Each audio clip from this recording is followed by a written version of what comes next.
प्रिय मित्रों, आज की कहानी अनगिनत रहस्यों से भरी एक ऐसी गाथा है जिसमें आप देखेंगे कि कैसे एक श्रापित अप्सरा ने एक वैद्य की मदद की उसकी निर्दोष प्रेमिका को बचाने में, जिसे राजमहल के षड्यंत्र ने अपना निवाला बनाया।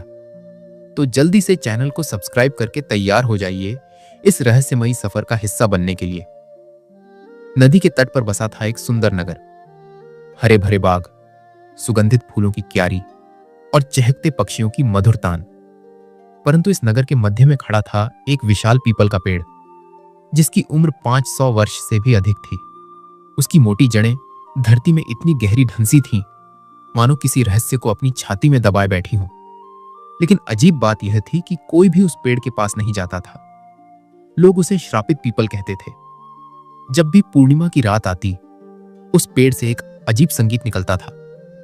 कभी वह संगीत मधुर होता, मानो कोई अप्सरा गा रही हो। कभी वह इतना दर्द भरा होता कि सुनने वाले की आंखों में आंसू आ जाते। बूढ़े लोग कहते कि उस पेड़ में कोई आत्मा कैद है। कोई कहता कि किसी देवी का वास है। कोई कहता कि यह किसी प्राचीन राजा के अभिशाप का परिणाम है। सच तो यह था कि उस पेड़ में एक अप्सरा कैद थी। उसका नाम था नीलांजना। 200 वर्ष पहले स्वर्ग की यह सुंदरतम अप्सरा धरती पर उतरी थी। उसकी आंखें चंद्रमा से भी अधिक चमकती थीं। वह एक राजकुमार के प्रेम में पड़ गई थी। उस राजकुमार का नाम था रणदीप। रणदीप ने नीलांजना से अनगिनत वादे किए थे। उसी पीपल के नीचे बैठकर दोनों ने प्रेम की कस्में खाई थीं। नीलांजना ने अपना स्वर्ग छोड़ दिया, अपनी अप्सरा की जिंदगी त्याग दी। लेकिन रणदीप धोखेबाज निकला। जब उसे एक और राजकुमारी से विवाह का प्रस्ताव मिला तो उसने नीलांजना को भुला दिया। नीलांजना का दिल चकनाचूर हो गया। उस रात उसने क्रोध में आकर उसी पीपल के पेड़ को आग लगा दी जहां उसने प्रेम के सपने देखे थे। लेकिन तभी आर्षी वहां पहुंचे। उन्होंने अग्नि को रोका और नीलांजना को श्राप दिया। आर्षी की आवाज गरजी, जब इस वंश में खून अपने ही खून को रौंदेगा, जब राज सिंहासन मासूमों की लाशों पर खड़ा होगा, जब एक निर्दोष को फांसी का फंदा मिलेगा, तभी तुम्हारा श्राप टूटेगा नीलांजना। 200 वर्ष बीत गए। नीलांजना ने हजारों पूर्णिमाएं देखी, हजारों लोगों को आते जाते देखा। उसी नगर में रहती थी एक युवती। उसका नाम था तारा। उसके नाम की तरह ही वह चमकती थी, लेकिन उसकी किस्मत में अंधेरा था। उसकी मां एक अंधी वृद्ध महिला थी, जिसकी आंखों में कभी रोशनी थी, लेकिन किसी ने उनसे वह रोशनी छीन ली थी। तारा को यह नहीं पता था कि उसकी मां कौन थी, उसका अतीत क्या था। उसकी मां ने उसे बस इतना बताया था कि वह एक गरीब परिवार से है और उन्हें अपनी रोजी रोटी के लिए मेहनत करनी पड़ती है। तारा एक नर्तकी थी। वह मंदिर के समारोहों में नृत्य करती, गीत गाती। हर शाम जब सूरज ढलता, तारा उस पीपल के पेड़ के नीचे जाती। लोग उससे कहते कि वह श्रापित पेड़ है, वहां मत जाओ। लेकिन तारा को उस पेड़ के नीचे शांति मिलती थी। वह वहां बैठकर देवी दुर्गा की प्रार्थना करती, गीत गाती। नीलांजना पहली बार 200 वर्षों में किसी से इतनी प्रभावित हुई। जब तारा गाती तो नीलांजना को लगता कि उसका दर्द कम हो रहा है। धीरे धीरे नीलांजना को तारा से लगाव होने लगा। वह सोचती, काश मैं इससे बात कर पाती, काश मैं इसे बता पाती कि तुम्हारे गीत मेरे लिए संजीवनी है। उसी राज्य में रहता था एक नवयुवक जयवर्धन। वह एक वैद्य था जो जड़ी बूटियों का झांता था। उसके पिता भी एक प्रसिद्ध वैद्य थे। 15 वर्ष पहले की बात है। जयवर्धन और तारा बच्चे थे। दोनों साथ खेलते, साथ हंसते। तारा गाना गाती तो जयवर्धन घंटों सुनता रहता। लेकिन जब जयवर्धन 10 वर्ष का हुआ, उसके पिता ने उसे दूसरे नगर भेज दिया वैद्य बनने की शिक्षा लेने। 10 साल तक जयवर्धन दूर रहा। उसने वैद्य विद्या सीखी, लेकिन उसके मन में तारा की याद हमेशा बनी रही। 5 वर्ष पहले जब जयवर्धन लौटा, अब वे बच्चे नहीं थे। समाज के बंधन थे, गरीबी और अमीरी का फासला था। जयवर्धन एक प्रतिष्ठित वैद्य का बेटा था और तारा एक गरीब नर्तकी। जयवर्धन ने अपने मन की बात कभी नहीं कही। वह दूर से तारा को देखता। जब वह पीपल के पेड़ के नीचे गाती तो जयवर्धन छुपकर सुनता। एक दिन शाम का समय था। तारा पीपल के पेड़ के नीचे बैठी गीत गा रही थी। तभी तारा का गीत खत्म हुआ। वह उठने लगी, लेकिन उसी समय उसकी अंधी मां वहां आई। वह एक लाठी के सहारे चल रही थी। उसका चेहरा वृद्ध था, लेकिन उस पर अजीब तेज था। उसकी आंखें बंद थीं, लेकिन वह तारा को पहचान गई। मां ने कहा, तारा बेटी, तू फिर इस पेड़ के पास आ गई। मैंने तुझे कितनी बार मना किया है। तारा ने कहा, मां, यहां मुझे शांति मिलती है। यह पेड़ मुझे बुलाता है। मां की आवाज कांप गई। उसने कहा, बेटी, यह पेड़ श्रापित है। इसकी जड़ों में खून के धब्बे हैं। हमारे खानदान का इससे बुरा नाता है। तू यहां मत आया कर। तारा हैरान हो गई। उसने पूछा, मां, कैसा नाता? मुझे बताओ। लेकिन मां ने कुछ नहीं बताया। उसने बस इतना कहा, समय आने पर सब पता चल जाएगा। अभी तू बस ये मान ले कि यह पेड़ तेरे लिए खतरनाक है। नीलांजना भी यह सब सुन रही थी। वह सोच रही थी, यह अंधी महिला कौन है? उसने कहा कि उनके खानदान का इस पेड़ से नाता है। क्या यह वही महिला है जो 30 वर्ष पहले यहां रोती हुई आई थी? नीलांजना को याद आया। 30 वर्ष पहले एक रात एक महिला इस पेड़ के नीचे आई थी। वह फूट फूट कर रो रही थी। उसकी गोद में एक छोटी बच्ची थी। वह महिला कह रही थी, हे भगवान, मेरे साथ यह अन्याय क्यों हुआ? मैंने क्या बिगाड़ा था? नीलांजना को शक हुआ, क्या वह महिला और यह अंधी मां एक ही व्यक्ति हैं? और अगर हां, तो तारा वही छोटी बच्ची है। लेकिन उस महिला के साथ क्या हुआ था? किसने उसके साथ अन्याय किया था? नीलांजना ने अपनी शक्ति का प्रयोग किया। उसने भविष्य की धुंधली झलक देखने की कोशिश की। उसे दिखा कि आने वाले दिनों में तारा पर बड़ा संकट आने वाला है। उसे झूठा फंसाया जाएगा। उसे काल कोठरी में डाला जाएगा। नीलांजना का दिल धक से रह गया। उसने सोचा, नहीं, यह नहीं हो सकता। यह निर्दोष लड़की जो इतनी पवित्र है, उसके साथ अन्याय नहीं होना चाहिए। लेकिन नीलांजना असहाय थी। वह तारा को चेतावनी नहीं दे सकती थी। वह सिर्फ दूर से देख सकती थी। उसने प्रतिज्ञा की, जब समय आएगा मैं अपनी पूरी शक्ति से तारा की मदद करूंगी। भले ही मुझे अपनी मुक्ति की परवाह न हो, लेकिन इस निर्दोष को बचाना होगा। उस रात के बाद 3 दिन बीत गए। नगर में सब कुछ सामान्य चल रहा था। बाजार में रौनक थी। लोग अपने काम में व्यस्त थे। लेकिन राजमहल में एक बड़ा उत्सव की तैयारी चल रही थी। युवराज अर्जुन सिंह का विवाह हुआ था। 3 दिन पहले ही उनकी नई दुल्हन राजकुमारी प्रियंवदा पड़ोसी राज्य से आई थी। महल में खुशियों के दीपक जल रहे थे। युवराज अर्जुन सिंह राजा विक्रमार्क के बड़े बेटे थे। वह एक कुशल योद्धा थे, लेकिन उनके मन में कोमलता भी थी। प्रियंवदा भी अत्यंत सुंदर थी। उसकी आंखें हिरण की तरह बड़ी थीं। वह महल में आई तो सबका मन मोह लिया। लेकिन जैसा कहते हैं, खुशियों की चादर के नीचे कभी कभी दुख का सांप छुपा होता है। उसी रात जब पूरा महल सो रहा था, एक भयानक घटना घटी। सुबह जब सूरज उगा, महल में अफरा तफरी मच गई। चीखों की आवाज आई, रोने की आवाज आई। सेविकाएं इधर उधर भाग रही थीं। युवराज अर्जुन सिंह पागलों की तरह महल में घूम रहे थे और चिल्ला रहे थे, प्रियंवदा, मेरी प्रियंवदा कहां है? राजकुमारी प्रियंवदा गायब थी। उसका कक्ष खाली था। बिस्तर पर खून के धब्बे थे। खिड़की खुली थी। ऐसा लग रहा था मानो कोई उसे जबरदस्ती खींच कर ले गया हो। राजा विक्रमार्क तुरंत दरबार में आए। वह एक कमजोर शासक थे। उनका चेहरा हमेशा चिंता से भरा रहता था। वह अपनी प्रजा से ज्यादा अपने खजाने की चिंता करते थे। उनकी आंखों में लालच की चमक थी। आज उनका चेहरा और भी पीला पड़ गया था। महामंत्री वसुराज भी दरबार में मौजूद था। वह एक चालाक और धूर्त व्यक्ति था। उसके चेहरे पर झूठी मुस्कान सजी रहती थी। जब वह बोलता तो उसकी आवाज में मिठास होती, लेकिन उसके शब्दों में जहर छुपा होता। वसुराज ने कहा, महाराज, घबराइए मत। हम राजकुमारी को ढूंढ लेंगे। सैनिकों को भेजिए, पूरे नगर में खोज करवाइए। दोपहर होते होते एक सैनिक दौड़ता हुआ आया। उसका चेहरा भय से सफेद था। उसने कांपते हुए कहा, महाराज, हमें राजकुमारी मिल गई है। लेकिन वह राजा ने गरज कर पूछा, क्या हुआ? साफ साफ बोलो। सैनिक ने कहा, महाराज, राजकुमारी मर चुकी है। उसका शव पीपल के पेड़ के नीचे मिला है। यह सुनते ही युवराज अर्जुन सिंह का दिल बैठ गया। राजा और महामंत्री तुरंत उस पीपल के पेड़ की तरफ दौड़े। पूरा दरबार, सैनिक, मंत्री सब वहां पहुंच गए। पीपल के पेड़ के नीचे एक शव पड़ा था। शव की हालत बहुत भयानक थी। उसका चेहरा पहचानना मुश्किल था। त्वचा काली और नीली पड़ गई थी। आंखें अंदर धंस गई थीं, नसें फूल गई थीं। शव पर वही कपड़े थे जो प्रियंवदा ने पहने थे, गहने भी वही थे। युवराज अर्जुन सिंह रोने लगे। उन्होंने शव को गले लगा लिया और चिल्लाकर कहा, प्रियंवदा, यह क्या हो गया?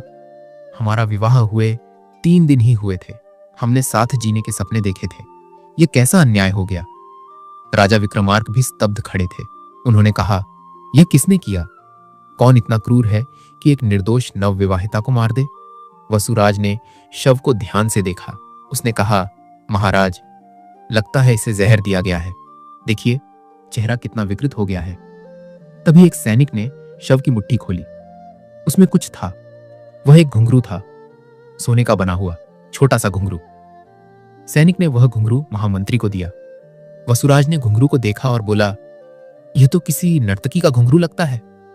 तभी सेवक आगे आए। उनके चेहरे पर अजीब भाव थे।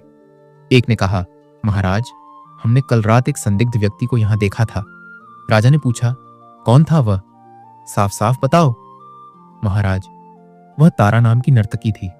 हमने उसे आधी रात इस पेड़ के नीचे कुछ गाड़ते देखा था। जब हमने पुकारा तो वह घबराकर भाग गई।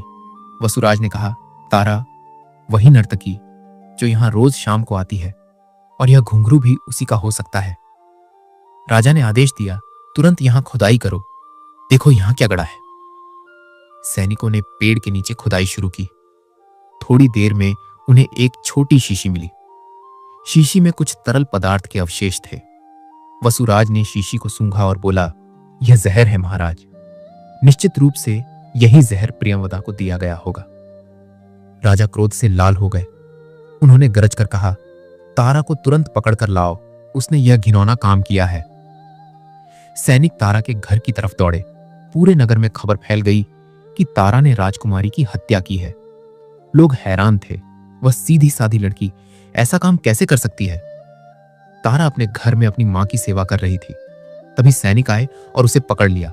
तारा चीखी, ये क्या हो रहा है? मैंने कुछ नहीं किया।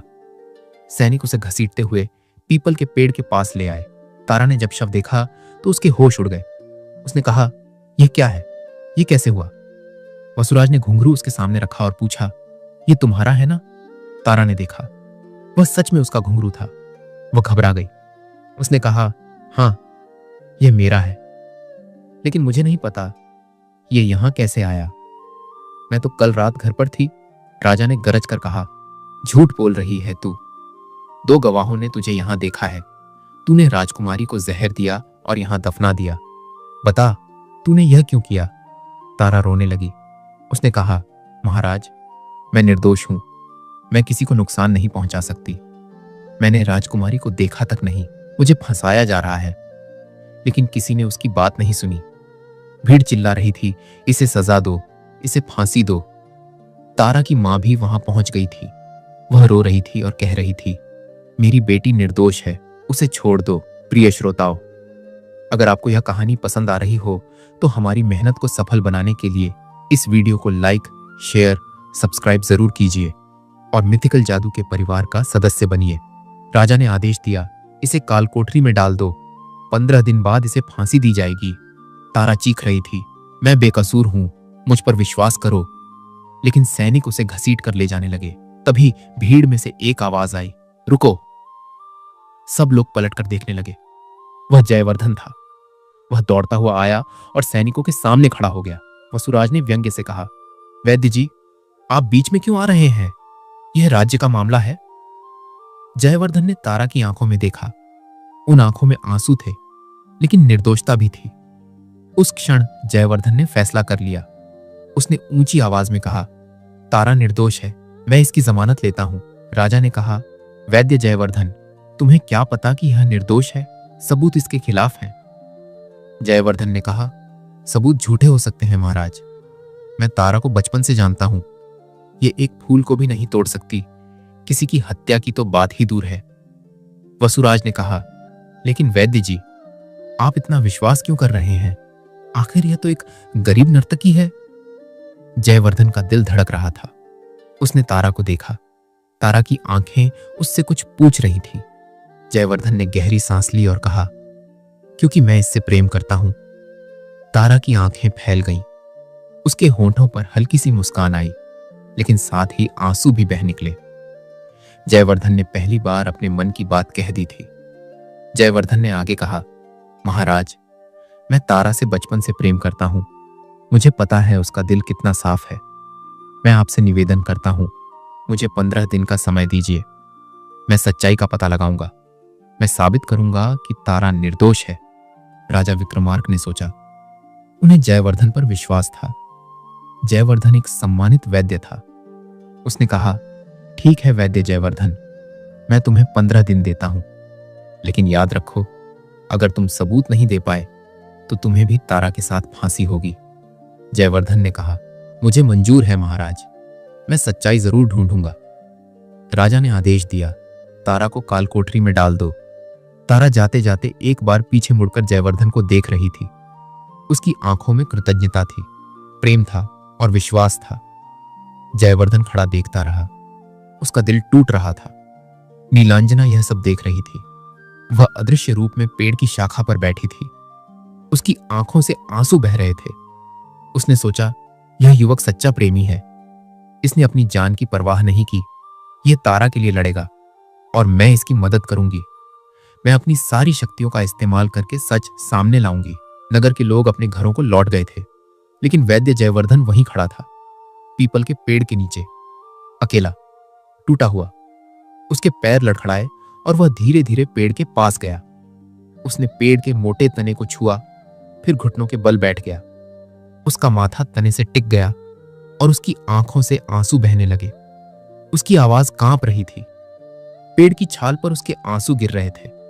उसने मुट्ठियां भींच लीं और जोर से कहा, आज जब तारा मुसीबत में है, जब उस पर हत्या का झूठा आरोप लगा है, तब मैंने अपना प्रेम बताया। यह कैसा प्रेम है जो समय पर साहस नहीं दे सका। पीपल के पेड़ की पत्तियां हवा में हल्के से हिल रही थीं। उसने फिर पेड़ के तने को पकड़ा और जोर से बोला, मैं जयवर्धन आज प्रतिज्ञा करता हूं, मैं तारा को बचाऊंगा। मैं उसकी बेगुनाही साबित करूंगा, चाहे मुझे अपनी जान ही क्यों ना देनी पड़े, चाहे मुझे कितनी भी बड़ी कीमत चुकानी पड़े। मैं सच्चाई का पता लगाऊंगा।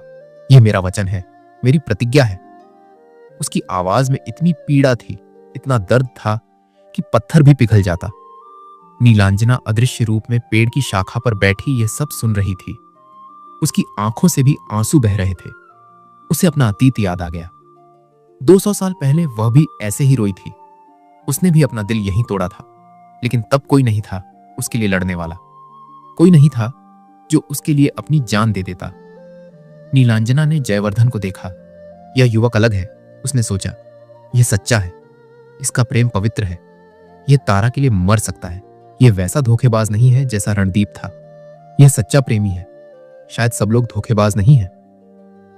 नीलांजना ने अपनी शक्ति का थोड़ा प्रयोग किया। अचानक हल्की हवा चलने लगी। पेड़ की पत्तियां खड़खड़ाने लगी। जयवर्धन ने सिर उठाया। तभी उसके कान में एक मधुर आवाज सुनाई दी, बहुत धीमी, जैसे कोई दूर से फुसफुसा रहा हो।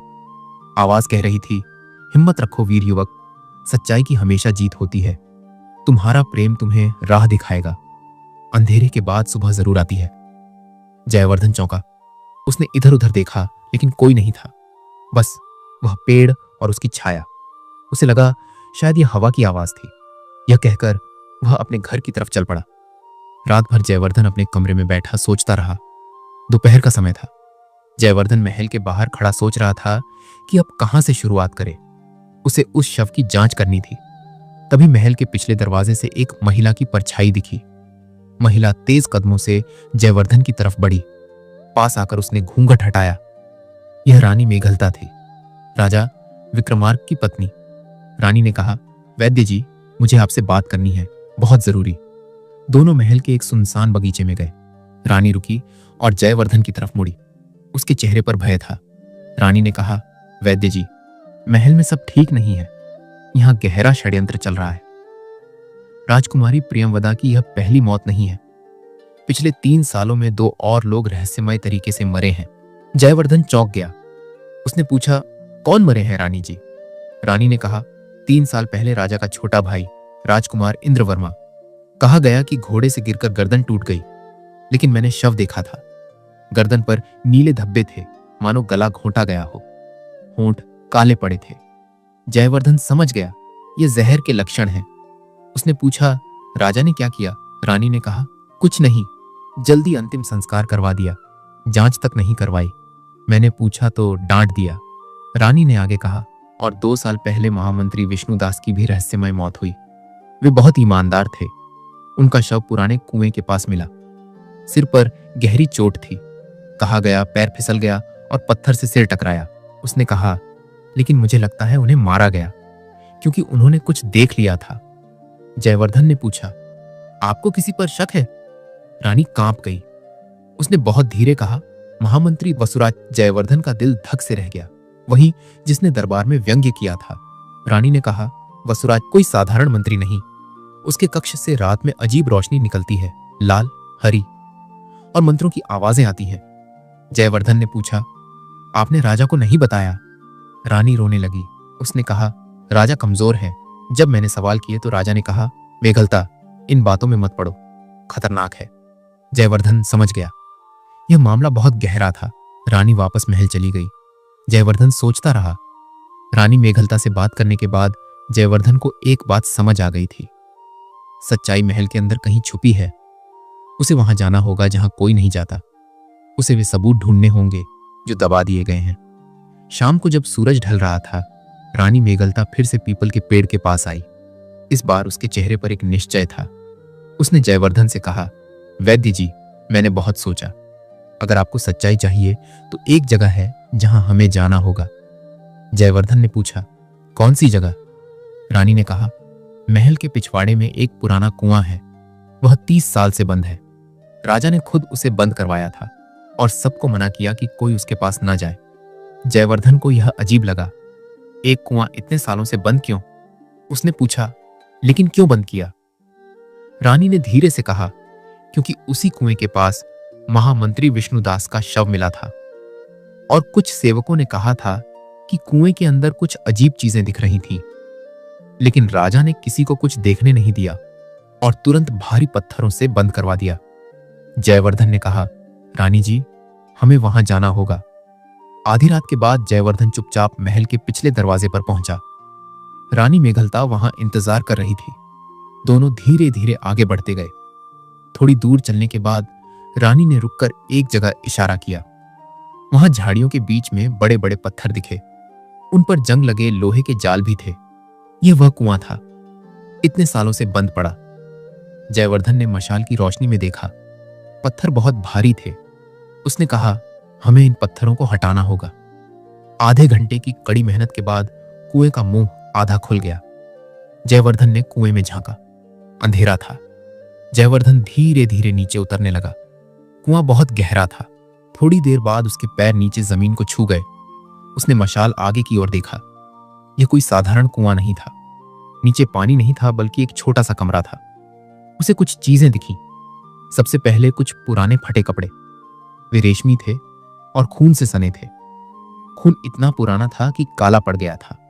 फिर उसे कुछ जंग लगी चाकू दिखी। उन पर भी खून के निशान थे। फिर उसकी नजर एक कोने में गई। वहां कुछ पुराने कागज पड़े थे। उसने उन्हें उठाया। ये एक डायरी के फटे पन्ने थे, धूल और मिट्टी से भरे। उसने पहला पन्ना मशाल की रोशनी में पढ़ा। ऊपर लिखा था, मेरी डायरी, राजा विक्रमार्क। जयवर्धन के हाथ कांपने लगे। राजा की डायरी, यहां इस बंद कुएं में। उसने अगला पन्ना पढ़ा। उस पर लिखा था, मुझे माफी चाहिए भगवान, मुझसे बहुत बड़ी गलती हो गई। मैंने विष्णुदास को मार दिया। वह मेरा राज जानता था। वह सबको बताने वाला था। मुझे उसे चुप कराना पड़ा। बाकी पन्ने फटे हुए थे। कुछ पन्नों पर सिर्फ आधे शब्द बचे थे, लेकिन जो मिला वह काफी था। राजा ने खुद स्वीकार किया था कि उसने अपने महामंत्री को मारा था। जयवर्धन ने डायरी और एक खूनी कपड़ा अपने कुर्ते में छुपा लिया। लेकिन तभी अचानक कुछ हुआ। कुएं के मुंह पर जो पत्थर बचे थे, एक एक करके कुएं के मुंह को ढकने लगे। रानी चिल्लाई। अंधेरे में सिर्फ परछाइयां थीं। किसी ने जानबूझकर पत्थर गिराए थे। जयवर्धन फंस गया था। रानी रोने लगी। उसने चिल्लाकर कहा, कौन है वहां? लेकिन कोई जवाब नहीं आया। बस अंधेरे में सन्नाटा था।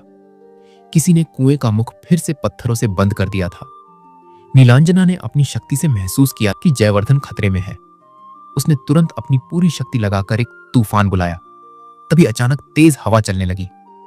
हवा का झोंका इतना तेज था कि कुएं के ऊपर के पत्थर हिलने लगे।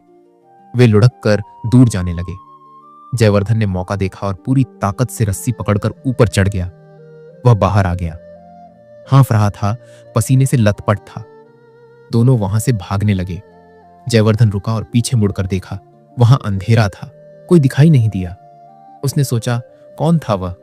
किसने पत्थर गिराए? क्या किसी ने हमें देख लिया? लेकिन कौन? रानी भी घबराई हुई थी। उसने कहा, वैद्य जी, यह बहुत खतरनाक है, कोई हमें देख रहा है। जयवर्धन ने अपने कुर्ते में छुपी डायरी को छुआ। उसने कहा, रानी जी, आप सावधान रहिए, अब हमें और भी सतर्क रहना होगा। दोनों अलग अलग रास्ते से चले गए। जयवर्धन अपने घर गया। अगली सुबह जयवर्धन सोच रहा था कि शव की जांच करनी चाहिए। उसे यह पता लगाना था कि क्या वह शव सच में राजकुमारी प्रियंवदा का है। लेकिन उससे पहले उसे कुछ जड़ी बूटियां चाहिए थी। जयवर्धन बाजार की तरफ चल पड़ा। बाजार में रौनक थी। दुकानदार अपना सामान बेच रहे थे, लोग खरीदारी कर रहे थे। जयवर्धन एक वैद्य की दुकान की तरफ बढ़ा, जहां दुर्लभ जड़ी बूटियां मिलती थीं। वह दुकान के पास पहुंचा ही था कि अचानक उसे किसी ने पीछे से आवाज दी, वैद्य जयवर्धन। जयवर्धन पलटा। वहां एक बूढ़े साधु खड़े थे। उनकी उम्र लगभग 70 साल की रही होगी। लंबी सफेद दाढ़ी, झुर्रियों से भरा चेहरा, लेकिन उनकी आंखों में एक अजीब चमक थी। ऐसी चमक जो बताती थी कि यह कोई साधारण साधु नहीं है। जयवर्धन ने उन्हें प्रणाम किया और कहा, जी महाराज, आप कौन हैं? मुझे जानते हैं? साधु ने मुस्कुराकर कहा, मैं वरुणेश हूं, एक भटकता साधु। मैं बहुत जगह घूमता हूं, बहुत कुछ देखता हूं, और हां, मैं तुम्हें जानता हूं वैद्य। जयवर्धन चौंक गया। इस साधु को कैसे पता? उसने कहा, आपको कैसे पता? वरुणेश ने रहस्यमय मुस्कान दी।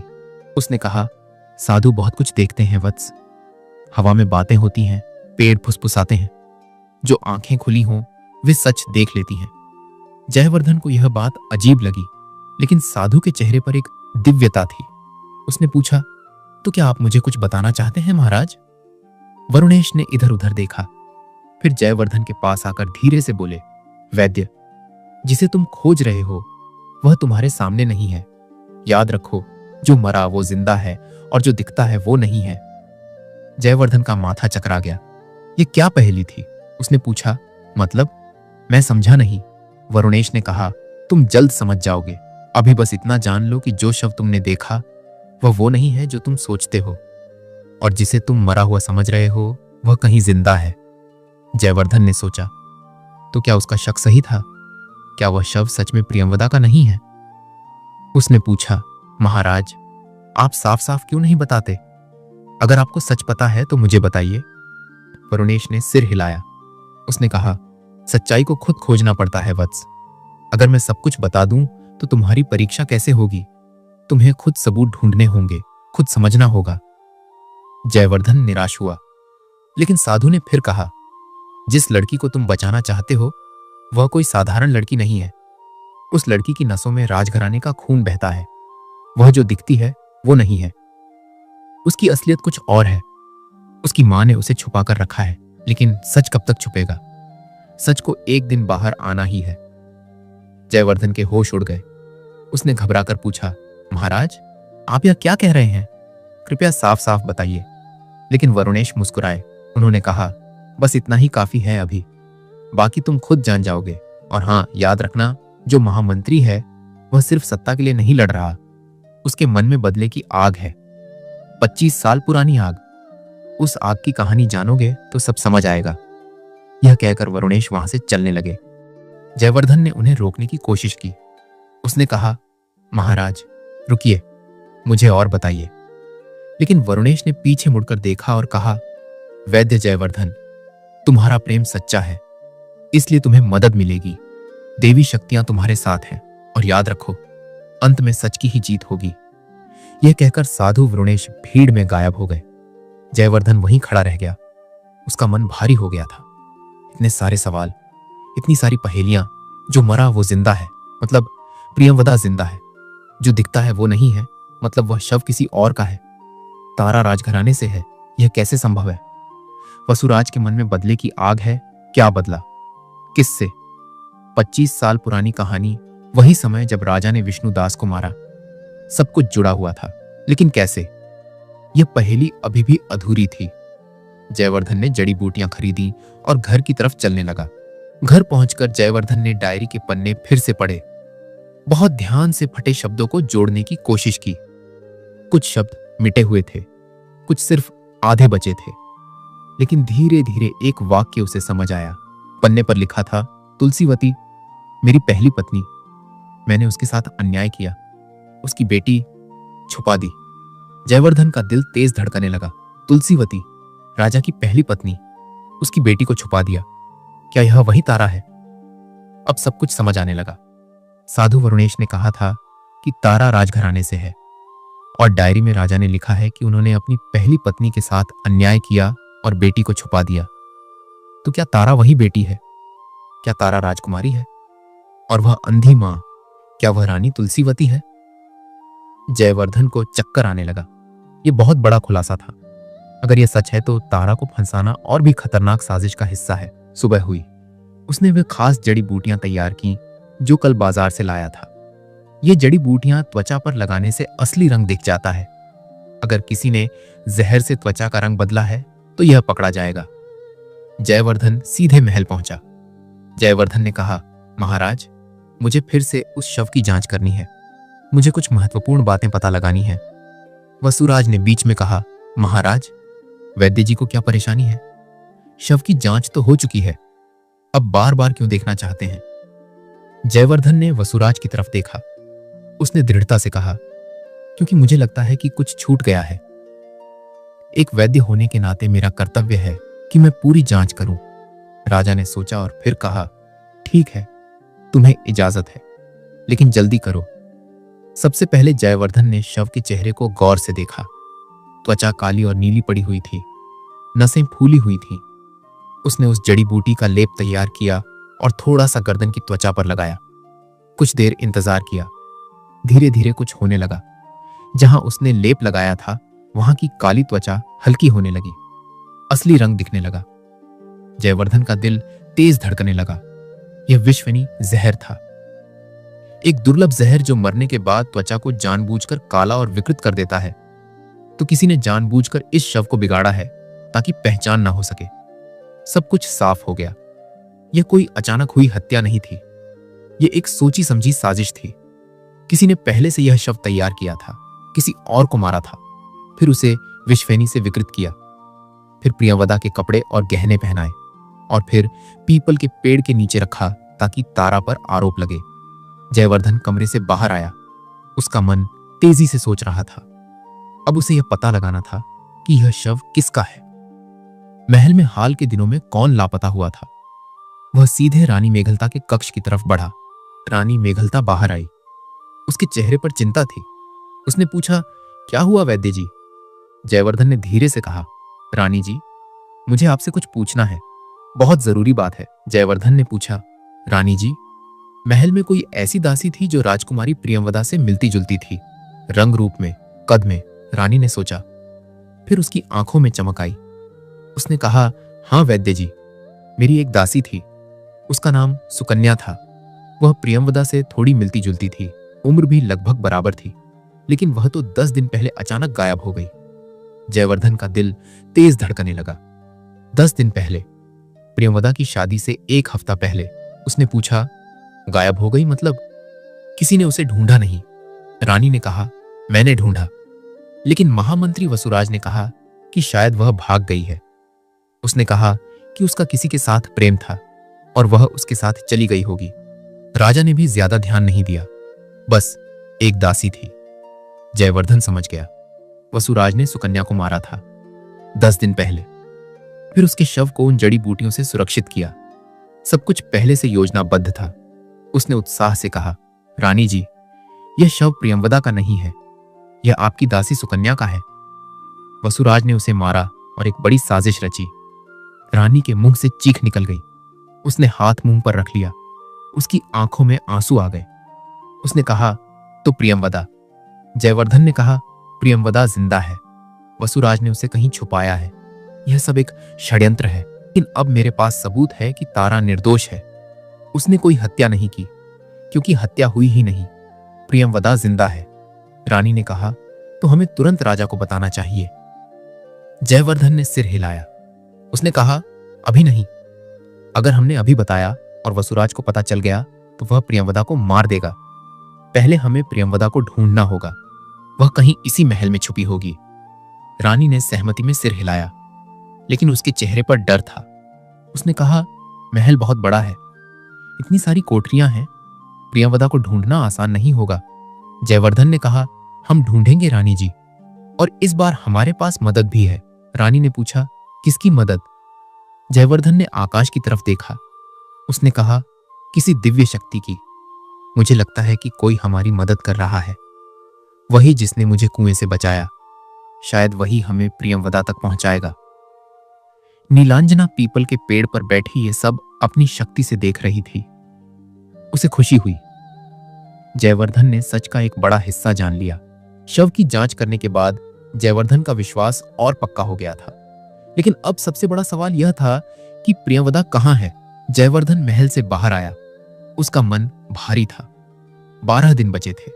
समय तेजी से भाग रहा था। उसे जल्दी से जल्दी प्रियंवदा को ढूंढना था कि अचानक उसे किसी ने पीछे से आवाज दी, वैद्य जी, जरा ठहरिए। जयवर्धन पलटा। वहां एक मोटा आदमी भागता हुआ आ रहा था। यह सेठ हीरामल था, शहर का सबसे बड़ा व्यापारी। आज उसके चेहरे पर डर था। सेठ हीरामल हांफते हुए जयवर्धन के पास पहुंचा। उसने इधर उधर देखा मानो कोई उसे देख न ले। फिर धीरे से बोला, वैद्य जी, मुझे आपसे बात करनी है। बहुत जरूरी बात। जयवर्धन ने पूछा, जी सेठ जी, क्या बात है? आप इतने घबराए हुए क्यों हैं? सेठ ने कहा, वैद्य जी, मैं जानता हूं कि आप तारा को बचाने की कोशिश कर रहे हैं। मैं आपकी मदद करना चाहता हूं। जयवर्धन चौंक गया। उसने पूछा, आप मेरी मदद क्यों करना चाहते हैं सेठ जी? सेठ की आंखों में आंसू आ गए। उसने कहा, क्योंकि मैं भी वसुराज के षड्यंत्र का शिकार हूं। उसने मुझे भी धमकाया है, मुझसे झूठी गवाही दिलवाई है। जयवर्धन का दिल तेज धड़कने लगा। उसने पूछा, क्या मतलब? कैसी झूठी गवाही? सेठ ने कहा, वैद्य जी, वह रात जब राजकुमारी की कथित हत्या हुई, मैंने दरबार में कहा था कि मैंने तारा को पीपल के पेड़ के पास भागते देखा, लेकिन यह सच नहीं है। मैंने तारा को नहीं देखा था। जयवर्धन के होश उड़ गए। उसने पूछा, तो फिर आपने झूठ क्यों बोला? सेठ ने डरते हुए कहा, क्योंकि वसुराज ने मुझे मजबूर किया। उस रात से 2 दिन पहले वसुराज मेरी दुकान पर आया था। उसने मुझे धमकी दी कि अगर मैंने उसकी बात नहीं मानी तो वह मेरे सारे व्यापार को बर्बाद कर देगा, मेरे परिवार को तबाह कर देगा। सेठ ने आगे बताया, उसने मुझे कहा कि 2 दिन बाद राजकुमारी की हत्या का मामला होगा और मुझे दरबार में यह कहना होगा कि मैंने तारा को भागते देखा। मैं डर गया वैद्य जी, मेरे पास कोई चारा नहीं था। जयवर्धन को गुस्सा आया। उसने कहा, लेकिन सेठ जी, आपकी झूठी गवाही की वजह से एक निर्दोष लड़की को फांसी हो सकती है। सेठ रोने लगा। उसने कहा, मुझे पता है वैद्य जी, मुझे बहुत पछतावा है, इसलिए आज मैं सच बोल रहा हूं। मैं दरबार में जाकर अपनी गवाही बदल दूंगा। मैं कहूंगा कि मैंने झूठ बोला था। जयवर्धन को थोड़ी राहत मिली। यह एक बड़ा सबूत था, लेकिन फिर भी पर्याप्त नहीं था। उसे प्रियंवदा को ढूंढना ही होगा। उसने सेठ से पूछा, क्या वसुराज ने आपको कुछ और बताया, कोई और बात? सेठ ने सोचा और फिर कहा, हां, एक बात मुझे याद आ रही है। जब वह मेरी दुकान से जा रहा था तो मैंने उसे किसी से बात करते सुना। वह अपने एक सेवक से कह रहा था कि पुराने तहखाने की चाबी ठीक से रखो, किसी को पता न चले। जयवर्धन का दिल तेज धड़कने लगा। पुराना तहखाना? क्या प्रियंवदा वहां है? उसने तुरंत पूछा, कौन सा तहखाना, कहां है? सेठ ने कहा, मुझे नहीं पता वैद्य जी, मैंने बस इतना ही सुना, लेकिन शायद महल के किसी पुराने हिस्से में होगा। जयवर्धन ने सेठ का शुक्रिया अदा किया। उसने कहा, सेठ जी, आप साहस दिखा रहे हैं। मैं आपको विश्वास दिलाता हूं कि सच की जीत होगी। आप घर जाइए और घबराइए मत। सेठ हीरामल राहत की सांस लेकर चला गया। जयवर्धन वहीं खड़ा सोचने लगा। पुराना तहखाना महल में कहां हो सकता है? उसे रानी मेघलता से पूछना होगा।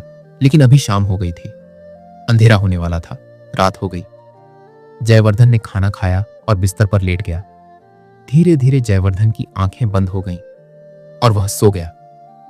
सपने में अचानक एक रोशनी दिखी, सफेद नीली रोशनी, बहुत सुंदर। जयवर्धन ने देखा कि वह किसी जंगल में खड़ा है। चारों तरफ पेड़ हैं और सामने एक बहुत बड़ा पीपल का पेड़ है। उस पेड़ के नीचे एक स्त्री खड़ी है। वह बहुत सुंदर है, चेहरा दिव्य है, उसके चारों तरफ एक अजीब चमक है। जयवर्धन हैरान रह गया। उसने पूछा, आप कौन हैं? स्त्री ने मुस्कुराकर कहा, मैं नीलांजना हूं, पीपल की देवी। जयवर्धन का दिल तेज धड़कने लगा। उसने कहा, तो यह सच है? आप सच में मेरी मदद कर रही हैं? नीलांजना ने कहा, हाँ जयवर्धन, तुम्हारा प्रेम सच्चा है, तुम्हारा दिल साफ है, इसलिए मैं तुम्हारी मदद करूंगी। जयवर्धन ने भावुक होकर कहा, देवी कृपया बताइए, प्रियंवदा कहाँ है? मैं कैसे उसे ढूंढूं? नीलांजना ने कहा, सुनो जयवर्धन, प्रियंवदा महल के नीचे पुराने तहखाने में बंद है। वह तहखाना 25 साल से बंद है। उसका रास्ता महल की पूर्वी दीवार के पीछे छुपा है। वहां एक पुरानी मूर्ति है। उस मूर्ति के पीछे दीवार में एक गुप्त दरवाजा है। जयवर्धन ने ध्यान से सुना। उसने पूछा, लेकिन मैं वहां कैसे पहुंचूं? महल में इतने सैनिक हैं। नीलांजना ने कहा, रानी मेघलता तुम्हारी मदद करेगी। कल रात को जाना, मैं तुम्हारे साथ रहूंगी। फिर नीलांजना ने गंभीर होकर कहा, लेकिन सावधान रहना जयवर्धन, वसुराज को अब शक हो रहा है कि तुम सच के करीब पहुंच रहे हो। वह कुछ बड़ा करने की योजना बना रहा है। 2 दिन बाद पूर्णिमा है। उस रात वह एक बड़ा तांत्रिक अनुष्ठान करेगा। जयवर्धन ने पूछा, कैसा अनुष्ठान? नीलांजना ने कहा, वह प्रियंवदा की बलि देना चाहता है। तुम्हारे पास केवल 2 दिन है। अगर तुम प्रियंवदा को नहीं बचा पाए तो वह मर जाएगी। जयवर्धन के रोंगटे खड़े हो गए। उसने कहा, मैं उसे बचाऊंगा देवी, मैं तारा को भी बचाऊंगा। नीलांजना ने मुस्कुराकर कहा, मुझे विश्वास है जयवर्धन, याद रखो, सच की हमेशा जीत होती है। अंधेरा कितना भी गहरा हो, रोशनी उसे चीर देती है। यह कहकर नीलांजना धीरे धीरे गायब होने लगी। रोशनी फीकी पड़ने लगी। जयवर्धन अचानक जाग गया। उसका माथा पसीने से भीगा हुआ था, लेकिन उसे सब कुछ याद था। सपना नहीं था, यह सच था। नीलांजना ने उसे बताया था कि प्रियंवदा कहाँ है। उसने तुरंत उठकर कपड़े पहने। अब देरी नहीं हो सकती थी। कल रात उसे तहखाने में जाना होगा।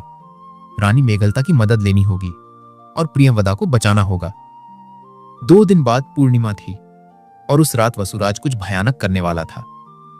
जयवर्धन को समय से पहले सब कुछ खत्म करना था। उसने आकाश की तरफ देखा। चांद चमक रहा था। उसने धीरे से कहा, धन्यवाद देवी नीलांजना, आपने मुझे रास्ता दिखाया। अब मैं पीछे नहीं हटूंगा। अगले दिन सुबह जयवर्धन सीधे महल पहुंचा। उसे रानी मेघलता से मिलना था।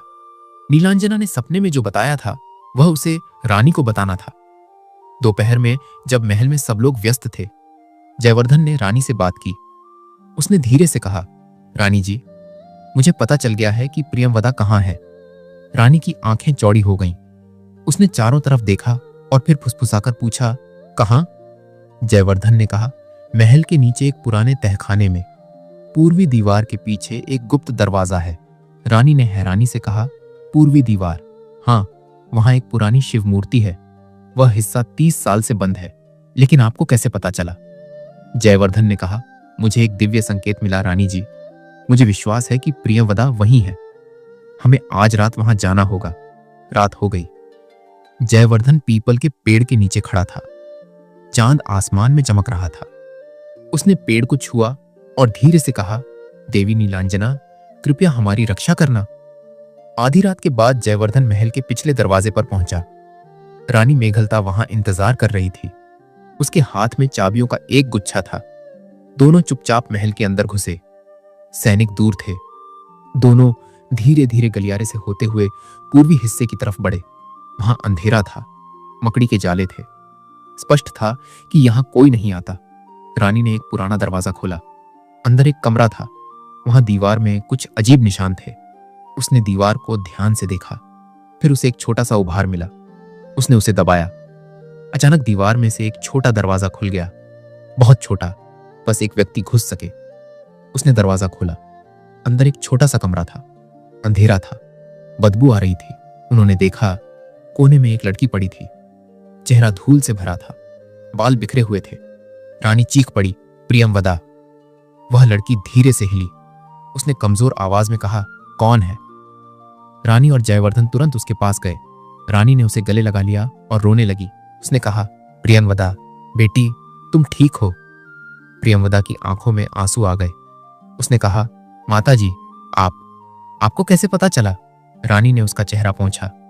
उसने कहा, बेटी, तुम्हें किसने यहां बंद किया? क्या हुआ था? प्रियंवदा ने रोते हुए कहा, माताजी, ये सब वसुराज की साजिश है, क्योंकि मैंने उसका एक राज देख लिया था माताजी।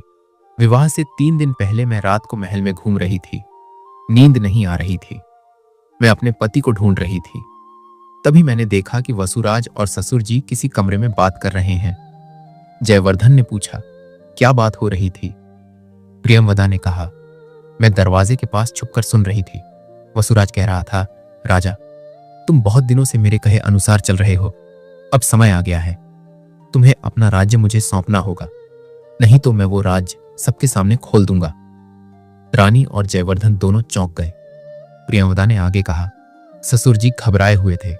वे कह रहे थे, वसुराज, मैं राज नहीं छोड़ सकता। यह मेरे पुरखों का राज है, मेरे बेटे अर्जुन सिंह का हक है। वसुराज ने ठंडी आवाज में कहा, राजा, तुम भूल गए क्या? तुमने 25 साल पहले क्या किया था? तुमने अपनी पहली पत्नी रानी तुलसीवती के साथ क्या किया?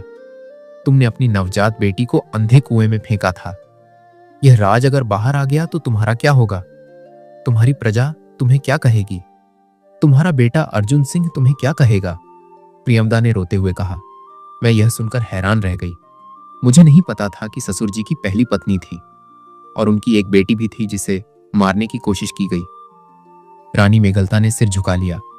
उसने कहा, हाँ बेटी, तुम्हारे ससुर जी की पहली पत्नी थी तुलसीवती।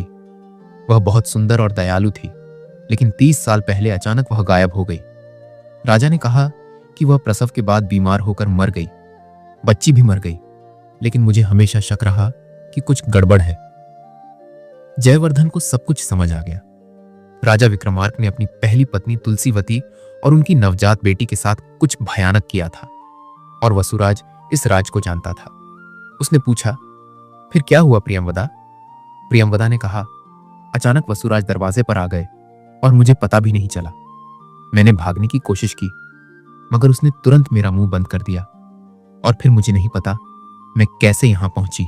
वसुराज ने तारा को फंसाया, क्योंकि वह जानता था कि तारा असली में कौन है। वह ससुर जी की पहली बेटी है, और मुझे कैद किए जाने की बात राजा जी को नहीं पता है, क्योंकि मैंने कई बार वसुराज को अपने सैनिकों से यह कहते हुए सुना है कि राजा को भनक भी नहीं लगनी चाहिए। जयवर्धन का दिल भर आया। तो यही सच था। तारा राजकुमारी थी, राजा की असली बेटी, और अब वसुराज उसे फांसी दिलवाना चाहता था। उसने प्रियंवदा को उठाया। उसने कहा, चलो, हमें यहां से निकलना होगा। कल पूर्णिमा है। वसुराज कुछ खतरनाक करने वाला है। तीनों तेजी से तहखाने से बाहर आए। रानी ने प्रियंवदा को अपने कक्ष में छुपा दिया। जयवर्धन ने कहा, कल सुबह दरबार में सबके सामने सच आएगा। अगले दिन दरबार लगा। राजा विक्रमार्क सिंहासन पर बैठे थे। महामंत्री वसुराज उनके पास खड़ा था। दरबार में बहुत लोग थे। सब तारा के मुकदमे का फैसला सुनने आए थे। राजा ने कहा, आज अंतिम फैसला होगा। वैद्य जयवर्धन, तुमने 15 दिन मांगे थे, अब क्या कहना है? जयवर्धन आगे बढ़ा। उसने कहा, महाराज, मैं साबित करूंगा कि तारा निर्दोष है। राजकुमारी प्रियंवदा की हत्या हुई ही नहीं। दरबार में सब लोग चौंक गए। वसुराज ने व्यंग्य से कहा, वैद्य जी, शव तो सबने देखा, अब क्या बकवास कर रहे हो?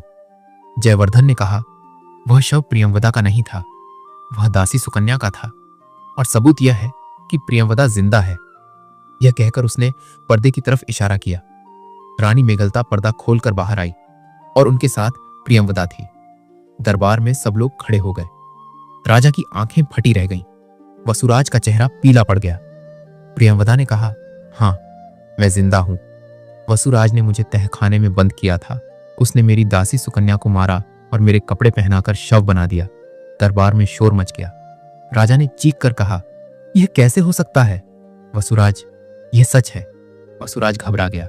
उसने कहा, नहीं महाराज, यह झूठ है, यह सब साजिश है। तभी सेठ हीरामल आगे आया। उसने कहा, महाराज, मुझसे भी झूठी गवाही दिलवाई गई थी। वसुराज ने मुझे धमकाया था। मैंने तारा को भागते नहीं देखा था। मैं माफी चाहता हूं। जयवर्धन ने कहा, महाराज, और भी बड़ा सच है। तारा कोई साधारण लड़की नहीं है, वह आपकी बेटी है, आपकी पहली पत्नी तुलसीवती की बेटी। राजा का चेहरा एकदम सफेद हो गया। उसने कांपते हुए कहा, यह झूठ है। तुलसीवती 30 साल पहले मर गई थी। जयवर्धन ने कहा, नहीं महाराज, वे जिंदा हैं और यहां मौजूद हैं। तभी दरवाजा खुला। तुलसीवती अंदर आई। उसके साथ आरशी वरुणेश भी थे। अंधी बूढ़ी तुलसीवती के चेहरे पर दृढ़ता थी और आरशी वरुणेश का तेजस्वी चेहरा देखकर पूरा दरबार स्तब्ध रह गया। जयवर्धन उन्हें देखकर चौंक गया। ये वही साधु थे जिन्होंने उसे बाजार में रास्ता दिखाया था। उसने तुरंत प्रणाम किया। तुलसीवती ने कहा, हां, मैं तुलसीवती हूं, राजा विक्रमार्क की पहली पत्नी। 30 साल पहले राजा ने मेरी नवजात बेटी को मारने की कोशिश की। उन्होंने मुझे जहर दिया, मेरी आंखों की रोशनी छीन ली, लेकिन मैं बच गई, और मेरी बेटी भी। वही तारा है। दरबार में सन्नाटा छा गया। राजा सिंहासन पर लड़खड़ा गए। उनके चेहरे पर शर्म और डर था। तभी साधु वरुणेश आगे बढ़े। उनकी आवाज गंभीर और तेज थी। उन्होंने कहा, राजा विक्रमार्क, तुमने बहुत बड़ा पाप किया।